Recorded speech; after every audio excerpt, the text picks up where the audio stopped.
Be me, 28, sworn in as a police officer 3 weeks ago. Finally made it through the academy after 2 years of fighting for this. Not just fighting the physical requirements, fighting the system itself. The entire institution is designed to favour a certain type of person, if you know what I mean. Had to file 2 complaints during training about unconscious bias in the evaluation process. My defensive tactics instructor kept saying I needed to use my lower body strength more. Yeah, okay Chad, maybe if you didn't design every test around upper body power. Wrote a 15-page memo to the commissioner about reforming physical standards. Got a very polite letter back saying they'd take it under consideration, which obviously means they ignored it. But I passed anyway, because I'm resourceful. Found studies showing that de-escalation and communication skills matter more than brute strength. Brought them to every review meeting. Eventually they had to pass me. Couldn't risk the optics of holding back one of only 3 women in the class. First day on the street, partnered with Officer Matthews. He's been on the force for 8 years. Exactly the kind of guy who probably peaked in high school. Square jaw, short hair, does that annoying thing where he rests his hand on his belt. Tried to make small talk at first. So, tough academy, huh? When did you graduate? I know what he's really asking. He wants to know if I could keep up. Give him a tight smile and say it was fine. He does this little nod like sure it was. I can read between the lines. Already decided I'm some diversity hire. Already decided I don't belong here. First few shifts are routine stuff. Noise complaints, shoplifting calls, welfare checks. Matthews does this thing where he just automatically takes the lead on everything. Doesn't even ask, just assumes he should be the one making contact.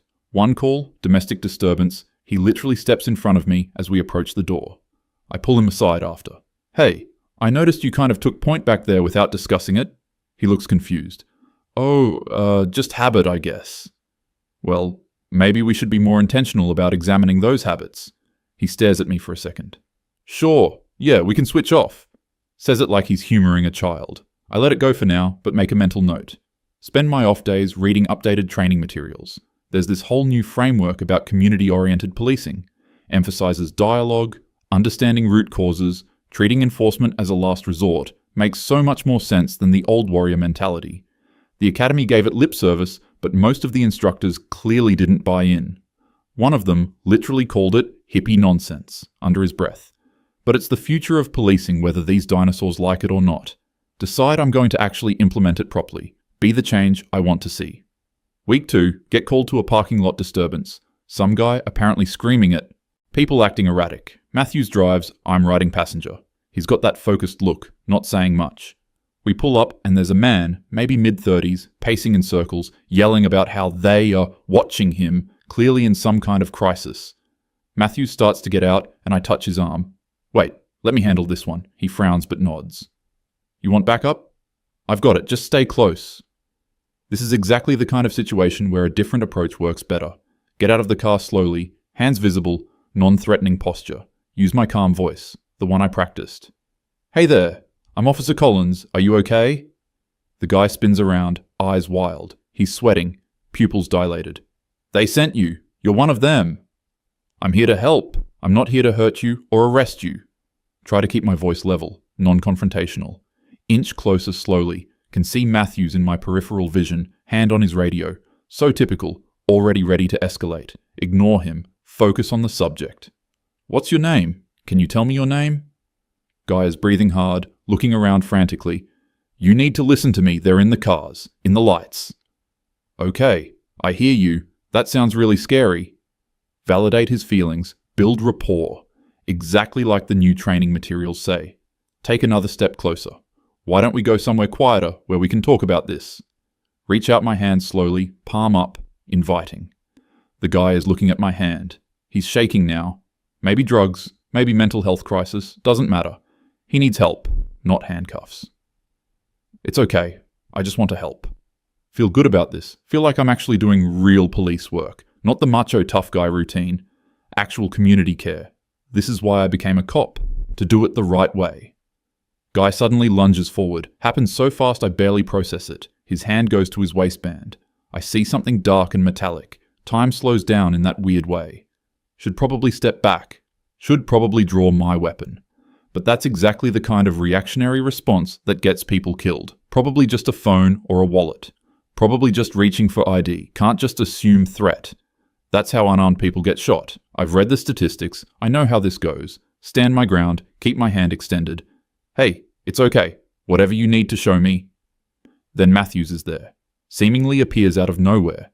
Grabs my vest strap and literally yanks me backward.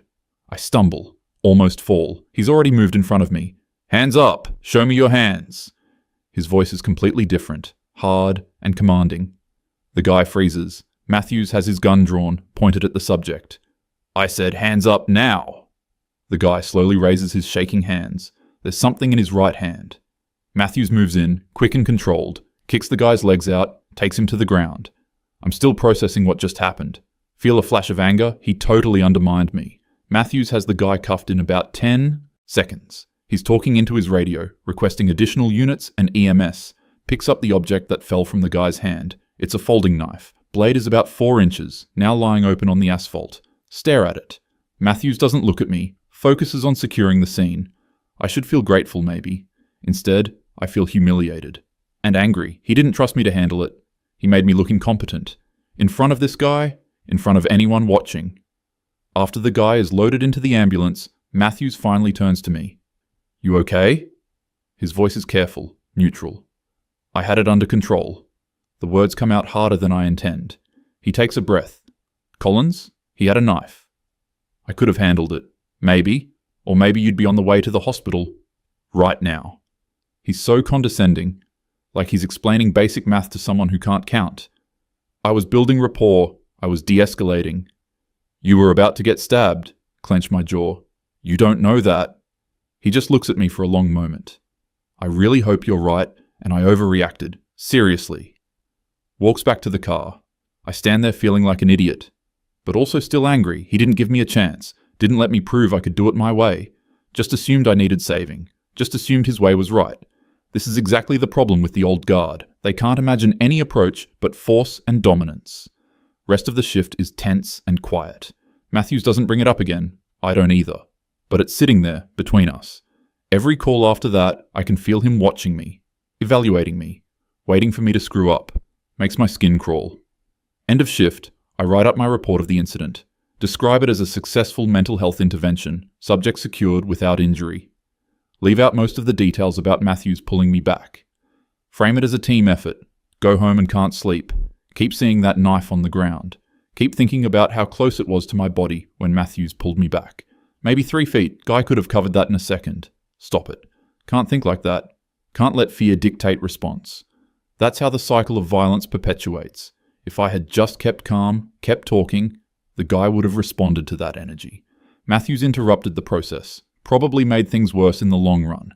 That guy is going to remember cops as aggressive and hostile now, instead of helpful and understanding. Next few days, similar pattern. Matthews keeps happening to be the one who makes contact first on any potentially risky call. It's subtle enough that I can't directly call it out, but I notice. Start documenting it. Little notes in my phone about each incident. Building a case if I need it. Mention it casually to the one other woman on our shift. Officer Park, she's been around for 5 years. Yeah, some of the guys are like that. Wait for her to agree that it's a problem. But honestly, Collins, Matthews is one of the better ones. He literally pulled me away from a subject last week. She gives me this look. The one with the knife? Yeah. Maybe he was just watching your 6. She doesn't get it either, or she's been assimilated into the culture. Happens to women in male-dominated fields. Adopt the masculine framework to survive. It's sad, actually. Week 3, night shift. Get a call about a disturbance at a bar downtown. Possible fight, possibly armed subject. 2 units dispatched, us and another team. Matthews is driving again. He always drives. Probably some control thing. Pull up to the bar. It's one of those dive places. Neon beer signs, motorcycles parked outside. Can hear yelling from inside. The other unit arrives same time as us. It's Officer Rodriguez and his rookie. Rodriguez does that chin-up nod thing at Matthews. They have a whole wordless communication thing. Probably years of working together in the boys' club. We all head to the entrance. I make sure I'm in front this time. Not going to let Matthews sideline me again. Push through the door first. Inside is chaos. 2 guys are squared up in the middle of the bar. Both big, both drunk. Crowd around them cheering. Bartender looks stressed. One of the guys, bald with tattoos up his neck, throws a punch. Connects with the other guy's jaw. The other guy, wearing a leather vest, stumbles back into a table. Bottles crash to the floor. Okay, this is it. This is where I prove myself. Use my command voice. Police! Break it up! Some people in the crowd turn and look. The fighters don't stop. Bald guy is on top of vest guy now, throwing punches. I move toward them, feel Matthews close behind me, too close, probably ready to jump in front of me again. Not this time. I get to the fighters and grab bald guy's shoulder. I said, break it up! He spins around. His eyes are unfocused, drunk, and angry. He's maybe 6'2", easily over 200 pounds. For just a second, I feel how much bigger he is than me. Shake it off. Size doesn't matter if you're smart about it. Get off me. He tries to shake my hand off his shoulder. I maintain my grip, use my stern voice. You need to calm down right now. I said get off. He shoves me. Not hard enough to knock me down, but I stumble back a step. The crowd gets louder. Feel that hot flash of adrenaline. Also, embarrassment. Can sense Matthews moving closer. No. I've got this. Key is to not escalate. Stay calm. Redirect his energy. Sir, I understand you're upset, but you need to. He shoves me again, harder this time. I actually stumble back into a chair. Catch myself on a table.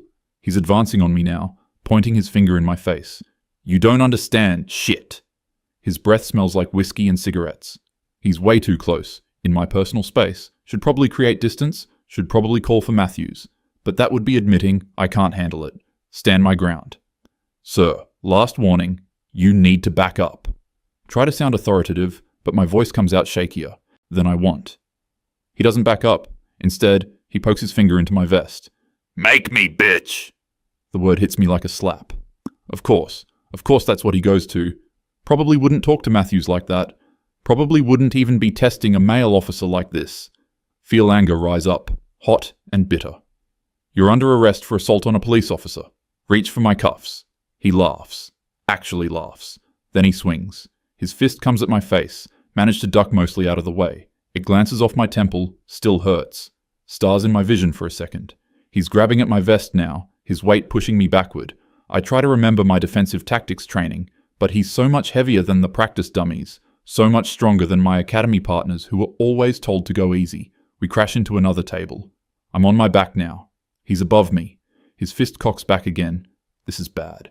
This is really bad. Try to bring my arms up to protect my face. Then his weight is just gone. Matthews has him from behind. Arm wrapped around the guy's neck in a control hold. Takes him to the ground so fast it looks effortless. Rodriguez is there too suddenly. They have the guy cuffed before I even get back to my feet. The whole bar has gone quiet. Everyone is staring. At me. On the ground. Needing to be rescued. Again. Matthews appears in front of me. Offers his hand. I don't want to take it. But getting up on my own while everyone watches feels worse. Let him help me up. You hurt? Shake my head, even though my temple is throbbing. I'm fine. He's looking at me with this expression. Not quite pity, not quite frustration. Something worse. Concern, maybe. Like I'm a liability. Rodriguez has the bald guy secured, walking him out. His rookie is dealing with vest guy, who gave up immediately. Probably would have fought harder if Matthews had grabbed him first. Probably the size difference. Nothing to do with actual skill or technique. The bartender comes over. Thank you, officers. Jesus. I'm sorry about that. He's talking to Matthews, not me. Doesn't even look at me. I'm invisible now. Just the girl who got knocked down. Back at the car, Matthews doesn't say anything for a while. Finally, you should get that looked at. Touch my temple, there's a lump forming. It's fine. Collins? Nah, I said it's fine. Silence. He starts the car. I stare out the window. My hands are shaking a little. Hide them under my thighs so he won't see. Halfway back to the station, he speaks again. Can I say something? And you can tell me to shut up if you want. Don't respond. He takes that as permission. I think maybe you're trying to prove something. And I get it, I do. Being a woman in this job, you probably feel like you have to work twice as hard. My jaw clenches. But some of these situations, they don't care about proving points. That guy wasn't going to respond to de-escalation. He was drunk, aggressive, looking for a fight. You don't know that. I do, though. 8 years of doing this, you start to recognize the signs. Turn to look at him. So what? I'm just supposed to go in swinging? Prove I'm tough? Play by the boys' rules? No. I'm saying you need to read the situation and respond appropriately. That's what I was trying to do. By letting him shove you twice before reacting? Heat rises to my face. I was giving him a chance to comply. You were giving him a chance to hurt you. Want to argue? Want to explain that the whole system is based on escalation and dominance, that someone has to break the cycle, that if we just keep meeting force with force, nothing ever changes. But I'm tired, and my head hurts, and my hands won't stop shaking. Just forget it, he sighs. Collins, for what it's worth, I don't think you're weak or incompetent or whatever you think. Think I think. Could have fooled me. I think you're idealistic, and that's not terrible, but idealism can get you killed on this job. Don't answer. Rest of the drive is silent. Get back to the station. Write up my report. Describe the incident accurately this time. Subject became violent. Had to be subdued by assisting officers. Reading it makes me feel small. Makes me feel like a failure. Think about my academy graduation. How proud I was. How I was going to change things from the inside. Be the kind of cop that actually helps people. Now I'm just another cop who needed backup. Another officer who can't handle themselves. Worse, another woman proving the skeptics right. End of shift. Matthews stops me in the parking lot. Hey, you okay to drive home? Yeah. Why wouldn't I be? He hesitates. Just checking. Starts to walk away, then turns back. You know, my second week on the job, I got my ass handed to me by a guy half my size. Crackhead with superhuman strength. Took 3 of us to get him in cuffs. I went home that night and seriously thought about quitting. Wait for the point. But my training officer told me something. He said this job isn't about being the toughest or the strongest. It's about being smart enough to know when you need help, and not being too proud to ask for it. He shrugs. Just something to think about. Walks to his car, sit in mine for a while, look at myself in the rear-view mirror. There's a bruise forming on my temple, purple and ugly. Going to be hard to hide tomorrow. Everyone will see it. Everyone will know. The girl cop who couldn't handle a drunk. Probably exactly what they expected. Think about Matthew's story. Probably made it up to make me feel better. Condescending, really, pretending he ever struggled like this. Pretending he knows what it's like. Drive home. Roommate asks what happened to my head. Just work. She knows not to push. Go to my room and sit on my bed. Think about filing a complaint. About Matthews being overbearing, not giving me space to do my job. About the systemic issues that make it impossible for women to succeed in this field. About how the entire structure needs reform.